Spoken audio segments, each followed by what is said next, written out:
England has roughly 1,500 medieval castles. Most of them are rubble. Most of them are a stone arch, a heritage sign, and a car park.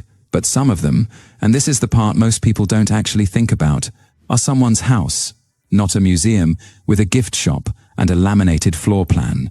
A house. Where someone this morning made tea in a kitchen that was cooking royal dinners before the Black Death arrived.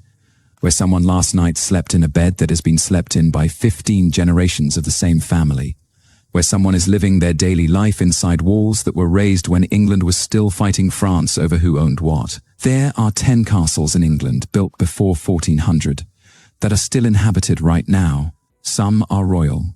Some are privately owned by families who have been there so long. The concept of moving in doesn't really apply to them anymore. And by the time we get to entry 1, which involves a secret room, a conspiracy against a king, and a Roman villa hiding underneath the whole thing, the idea that a castle has to be empty to matter historically is going to feel like something you accepted without ever questioning it. A quick note on what counts here. These are structures with origins before 1400, still in use as residences today on English soil. Some are technically fortified manor houses, not military fortresses, and we'll get to why that distinction matters more than you'd think. Let's start. Entry 10. Skipton Castle, North Yorkshire. Built in 1090 by Robert de Ramil following the Norman conquest. Expanded significantly in the 14th century by the Clifford family, who held it for over 300 years. It sits at the top of the high street in Skipton town centre, which means it is one of the best preserved medieval castles in England, and also just sort of there, next to a market, in a town people drive through on their way to the Dales. The Cliffords rebuilt it after the English Civil War. It was one of the last royalist strongholds in the north, holding out for 3 years before surrendering in 1645. Lady Anne Clifford, who inherited it, spent decades restoring it almost entirely out of personal determination. Today it operates as a tourist attraction and is still privately owned. You can walk the full circuit of the towers. The yew tree in the inner courtyard was planted by Lady Anne herself. In 1659, it is still there. Entry 9, Alnwick Castle, Northumberland. Most people know it as Hogwarts exterior from the Harry Potter films, or as the setting for Downton Abbey's exterior shots. What most people don't know is that the Percy family has owned Alnwick continuously since 1309, and their private archive, personal documents, letters, estate records, dates back to the 1300s, and is still actively used by professional historians today.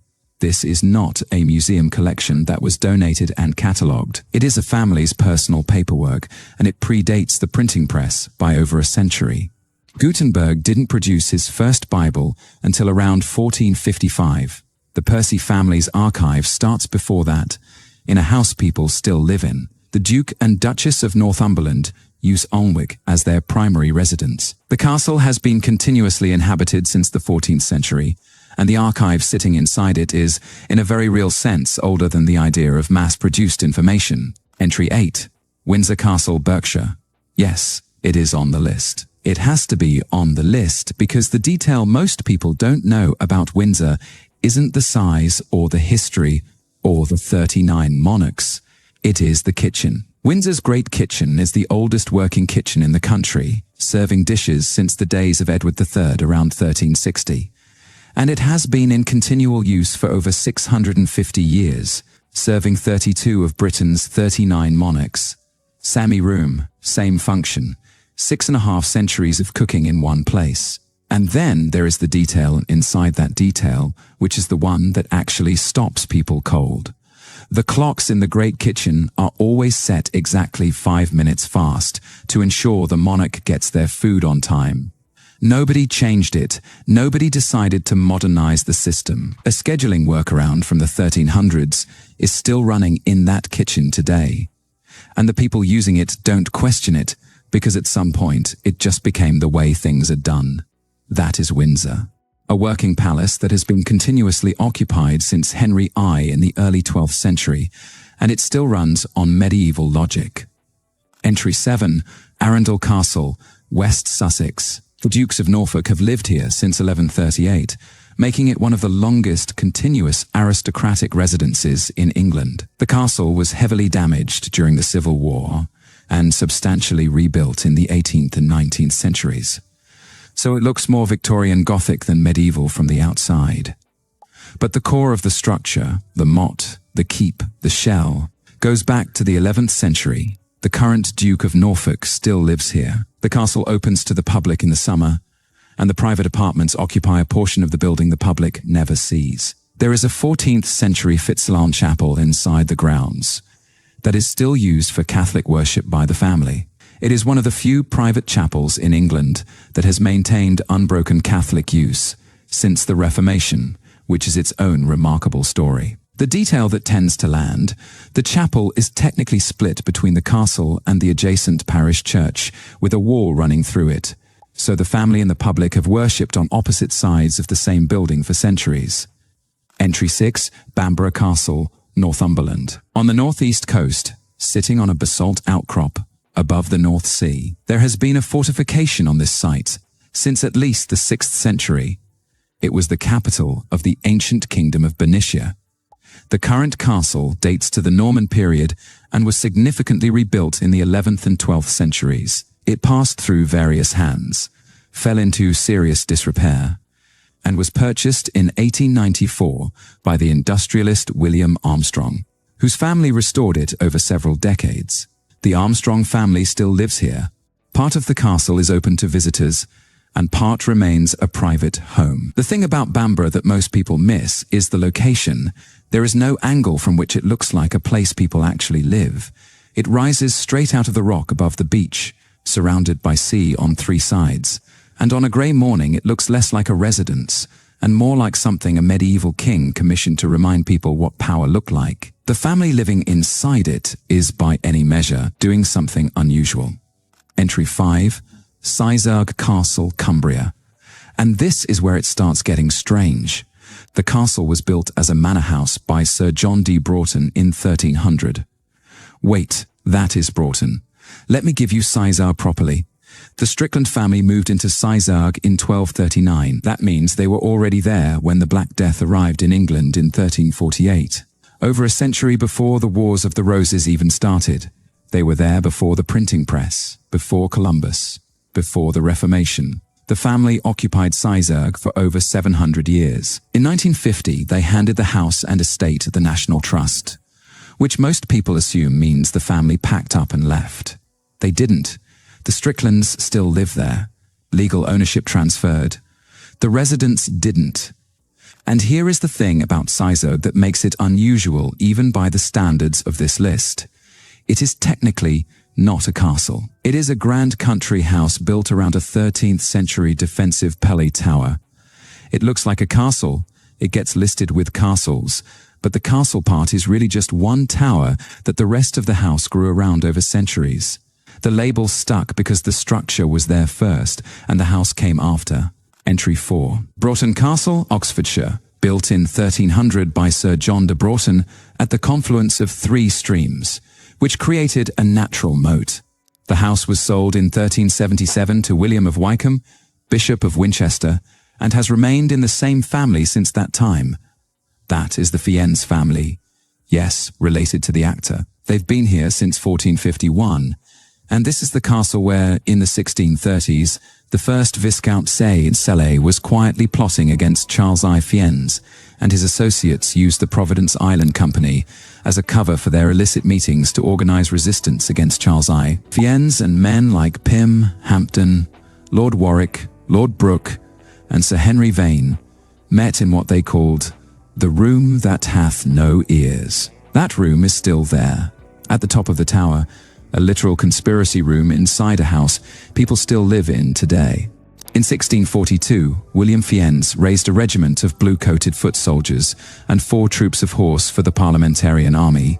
He fought against the king. And then, when Parliament moved to execute Charles, I Fiennes opposed it and withdrew from public life. The man who helped start the war drew a line at the execution. He later received a royal pardon, 1 building, 1 family, a conspiracy room, a civil war, a change of heart, and a pardon. And then, in 2021, Time Team excavators came in and excavated a Roman villa on the site. Recently discovered by metal detectorist and amateur archaeologist Keith Westcott, the site was inhabited 1,000 years before the medieval castle was even built. Broughton has layers that most castles can't match. I want to pause here for a second. If you are finding this as fascinating as I do, there is a whole video on this channel about English castles that survived the Civil War and what happened to the families inside them. Worth watching after this one. And if you haven't subscribed yet, do it now. Because this is the kind of content we make regularly, and the algorithm basically guarantees you'll miss it otherwise. Back to the list, entry 3, Leeds Castle, Kent. Not in Leeds, in Kent. About 5 miles from Maidstone, sitting on 2 islands in a lake formed by the River Len. There has been a structure on this site since 857 AD, when it was a Saxon manor. The Norman stone castle dates to around 1119. It passed through royal hands. Edward II, Henry VIII, used it as a residence for his first wife, Catherine of Aragon. And for much of its history, it was specifically associated with queens of England, earning it the nickname the Ladies' Castle. It was privately owned for much of the 20th century and is now managed by a charitable foundation, which makes it slightly different from the other entries on this list. But it still functions as a venue and residence in the broadest sense, and the structure itself, the original Norman stonework, the lake, the layout, remains. The thing about Leeds Castle is what it looks like. On a still morning reflected in the water, it looks less like a real place and more like something someone invented to explain what a castle is supposed to be. Entry 2. Now we're getting into the entries that are harder to process. Berkeley Castle, Gloucestershire. The Berkeley family has been here since 1153, when Robert Fitzharding rebuilt the Norman structure after it changed hands. The castle is the third oldest continuously occupied castle in England, after the royal fortresses of the Tower of London and Windsor Castle, and the oldest to be continuously family-owned and occupied. It is where Edward II was imprisoned and almost certainly killed in 1327. The room where it happened is still there, still part of the building, still accessible. The castle survived the Civil War, was besieged in 1645, and the Berkeley family were allowed to keep it on the condition that they never repair the breach in the keep wall. That condition is still enforced today by the original Act of Parliament drawn up at the time. The wall is still breached by law because of a parliamentary order from 1645 that nobody has ever overturned. And then there is the bed. Berkeley Castle contains an antique 4-poster bed that has been identified as the piece of furniture remaining longest in continuous use in Great Britain by the same family. Experts in furniture history place its style within the time frame of 1560 to 1640. The presence of a coat of arms on the headboard ties it to the Stuart monarchy, and the part that most coverage misses entirely, far from being roped off into retirement. Like many pieces of historic furniture, John Berkeley and his wife Georgina still use the bed in the castle's great state bedroom. It is not a museum piece. It is not behind a rope. It is furniture. Furniture that has been slept in by 15 generations of the same family and is being slept in now. That is the detail that changes how you think about the word history. History is usually something that stopped. At Berkeley Castle, it didn't stop. Entry 1. Broughton is remarkable. Berkeley is remarkable. But this entry is the one that almost nobody processes properly when they hear it for the first time. We said earlier in this video that there was one entry where the story underneath the story is bigger than the castle itself. This is it. The mega loop from the beginning of this video. The idea that history at these places didn't stop closes here, at a castle that contains a room designed for treason, a bed still being slept in, a family archive older than the printing press, and a kitchen that has been running since the 1300s on clocks deliberately set wrong. But the thing that pulls all of it together is simpler than any of those individual details. These buildings are not preserved.